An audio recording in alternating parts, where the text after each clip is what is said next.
एक बार फिर से आपका आर के क्लासेस में स्वागत है। आज हम लोग पढ़ेंगे 11th क्लास चैप्टर फर्स्ट में रस समीकरण मिति तथा रस समीकरण मितीय गुणांक। अंग्रेजी में इसको बोलते हैं स्टेशियोमेट्री एंड स्टेशियोमेट्री कोफिशिएंट। इसको समझने बहुत इजी लैंग्वेज बताएंगे। इसमें है क्या, जैसे कोई अभिक्रिया है,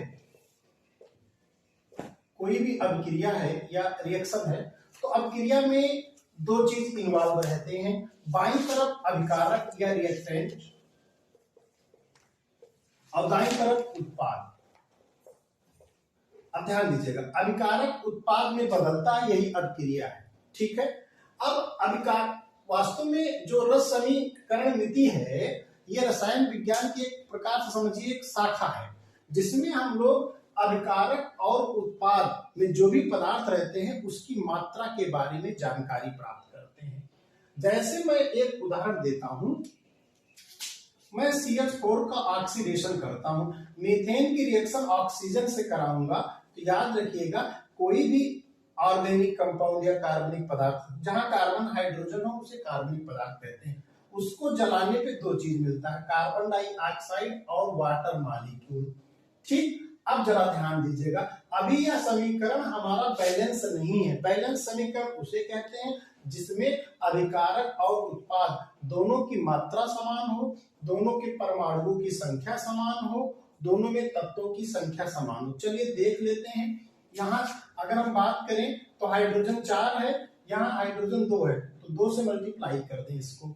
अब जरा देखिए, ऑक्सीजन यहाँ कितना हो गया, 2 2 4, यहाँ 2 से मल्टीप्लाई करेंगे 4 ऑक्सीजन। कार्बन 1 है, कार्बन 1 है। अब ये देखिए हमारा हो गया संतुलित समीकरण। कैसा समीकरण हुआ? संतुलित समीकरण इसी को कहते हैं। अगर मैं आपसे पूछूं इसमें अभिकारक की कितनी मात्रा है, अभिकारक की कितनी मात्रा है, तो आप कहेंगे सर मीथेन का 1 मॉलिक्यूल है। कितना मॉलिक्यूल है? 1 मॉलिक्यूल मीथेन का है और 2 मॉलिक्यूल ऑक्सीजन का है, 1 मॉलिक्यूल कार्बन डाइऑक्साइड का है, 2 मॉलिक्यूल वाटर का है। तो मात्रा पता चल गई। तो स्टेशियोमेट्री में या रस समीकरण मिति में हम यही पता करते हैं कि अभिकारक और उत्पाद की मात्रा क्या है। अब चाहे तो इसको हम ऐसे भी कह सकते हैं, मीथेन का 1 मोल है। अब 1 मोल बराबर आपको पहले ही बताया जा चुका है, 1 मोल इक्वल 6.02 into 10⁻23 कण या मॉलिक्यूल। तो हम ऐसे भी कह सकते हैं मीथेन का 1 मोल है, इसका 2 मोल है ऑक्सीजन का, इसका 1 मोल है, इसका भी 2 मोल है। कोई दिक्कत तो नहीं है, समझिए इस बात को। अब चूंकि एक चीज और मैं आपको बता चुका हूं, NTP पर साधारण ताप दाब पर किसी भी गैस का जो भी आयतन होता है, 1 मोल गैस का आयतन वो 22.7 लीटर होता है।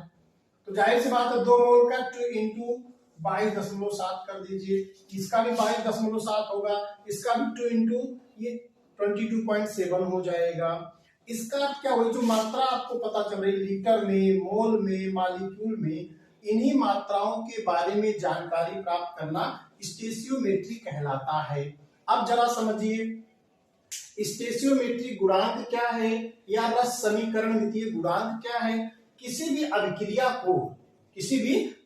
को रिएक्शन को बैलेंस करने के लिए जिन संख्याओं का प्रयोग किया जाता है, जिन संख्याओं से गुणा किया जाता है, या अभिकारक और उत्पाद में अणुओं के सामने जो संख्याएं होती हैं उन्हीं को हम लोग बोलते हैं रस समीकरण मितीय गुणांक। जैसे अगर मैं बात करूं तो इसमें मीथेन का स्टेशियोमेट्रिक कोएफिशिएंट कितना है? 1 है, ऑक्सीजन का 2 है, कार्बन डाइऑक्साइड का 1 है, वाटर का 2 है। तो इसे हम लोग बोलते हैं स्टेशियोमेट्रिक कोएफिशिएंट। डिफिनीशन क्या निकली? किसी भी रासायनिक अभिक्रिया को बैलेंस करने के पश्चात अणुओं के सामने जो संख्याएं लिखी होती हैं उन्हीं को स्टेशियोमेट्रिक कोएफिशिएंट कहते हैं। अच्छा, अगर किसी अणु के सामने कोई संख्या नहीं लिखी है, इसका मतलब मिनिमम 1 अणु तो है ही, तो उसका स्टेशियोमेट्रिक कोएफिशिएंट कितना होगा? 1 होगा। पहले आप इसका स्क्रीनशॉट ले लीजिए। सीमांत अभिकर्मक समझ लीजिए, अगला टॉपिक है लिमिटिंग रिएजेंट। जैसे मान लीजिए कोई अभिक्रिया हम करा रहे हैं, फिर वही बात, अभिक्रिया में दो चीजें हैं, कौन कौन? अभिकारक और उत्पाद, अभिकारक तथा उत्पाद, समझिएगा, प्रोडक्ट, रिएक्टेंट, प्रोडक्ट। अब अभिकारक में याद रहे कम से कम 2 पदार्थों का होना जरूरी है, मिनिमम 2 पदार्थ रहेंगे, पदार्थ फर्स्ट,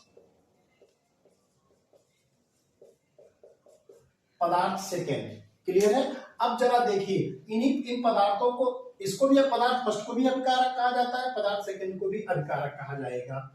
जब ये दोनों रिएक्ट करेंगे आपस में तो क्या बनेगा? प्रोडक्ट पी बनेगा। अब मान लेते हैं पदार्थ फर्स्ट कम है, दोनों में से हो सकता है कोई कम हो कोई ज्यादा हो, ऐसा भी हो सकता है दोनों की मात्राएं समान हो, समझिएगा। परंतु मैं मान लेता हूं कि पदार्थ फर्स्ट हमारे पास 10 मोल है और पदार्थ सेकंड हमारे पास 5 मोल है, तो शुरुआत में जो प्रोडक्ट होगा वो 0 होगा। जैसे अब क्रिया अगर हम नहीं कराएंगे, हमारी रिएक्शन शुरू नहीं हुई, अभी मैंने रिएक्शन को गर्म करना शुरू नहीं किया, तो उत्पाद 0 है। कुछ समय बाद 10-5 मिनट बाद क्या होगा? कुछ उत्पाद बनेगा। अब जरा ध्यान दीजिएगा, उत्पाद कितना बनेगा? 5 मोल बनेगा कुछ समय बाद, कुछ समय बाद। कैसे 5 मोल बनेगा समझिए, जो पदार्थ कम है उतनी ही मात्रा में प्रोडक्ट बन सकता है भाई। ऐसा मतलब इसका 5 मोल है तो इसकी 5 मोल से तो रिएक्ट करेगा। तो ऐसे केस में क्या हुआ, यहां कितना बचा? कुछ समय बाद 0 मोल, 0 मोल। अब यहां कितना बचा? कुछ समय बाद 5 मोल। अब जरा समझिए, ये कुछ समय बाद की कंडीशन है, तो ऐसा पता देखिए पदार्थ सेकंड क्या है? 0 हो गया, खत्म हो गया। इसका अर्थ क्या निकल के आया? वह पदार्थ जो कम मात्रा में होता है, जिसकी मात्रा कम होती है, उसी को हम लोग बोलते हैं सीमांत अभिकर्मक, लिमिटिंग रिएजेंट। क्लियर है? तो इसका मतलब पदार्थ सेकंड यहाँ क्या है? Limiting reagent. अब जो पदार्थ फर्स्ट है, जिसकी मात्रा थोड़ी सी बच गई है, उसे हम लोग क्या बोलेंगे? एक्सेज रिएजेंट, मतलब अधिक अभिकर्मक, एक्सेज रिएजेंट बोला जाता है। तो कहानी समझ में आई कि नहीं? किसी भी रासायनिक अभिक्रिया में जो पदार्थ पहले खत्म हो जाए या जिस पदार्थ की मात्रा कम होती है वह सीमांत अभिकर्मक कहलाता है। अगर इसको मैं एक एग्जांपल से और समझना चाहूं तो पहले इसका स्क्रीनशॉट ले लें। आइए सीमांत अभिकर्मक को एक एग्जांपल के माध्यम से देखें।